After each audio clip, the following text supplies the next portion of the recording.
Guys এক্ষুনি আমরা বাড়িতে ফিরলাম মেলা টেলা ঘুরে। আর যেহেতু আমরা জগন্নাথ দেবকেও আমরা দর্শন করে এখন এসেছি। আর দিনের বেলা আমরা নিরামিষ খেয়েছিলাম, আর রাত্রির বেলা আমি কোনো জিনিস পাইনি বলে ওটার জন্য আমি মটন বিরিয়ানি স্পেশালটা নিয়ে এসেছি আমিনিয়া থেকে, যেহেতু আমার বড় খাবে ওইটার জন্য। ছোট থালা নিয়ে এসেছে না, ওইটার জন্য হয় না।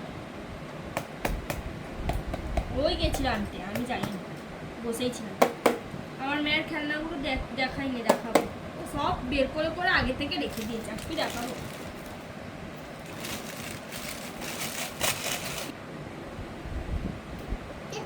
পিসটা দেখা। এটা এই পিসটা ভালো দিয়েছে, এই পিসটা এই পিসটা ভালো দিয়েছে। সব রেওয়াজি পিস দিয়ে দিয়েছে। ঠিক আছে। কটা আলু দিয়েছে রে? একটা? হ্যাঁ, না, দুটো আলু দিয়েছে। না না, একটা একটা বড় আলু, একটা কোথায়? আর তো আলুই দেখতে আমি পাচ্ছি না।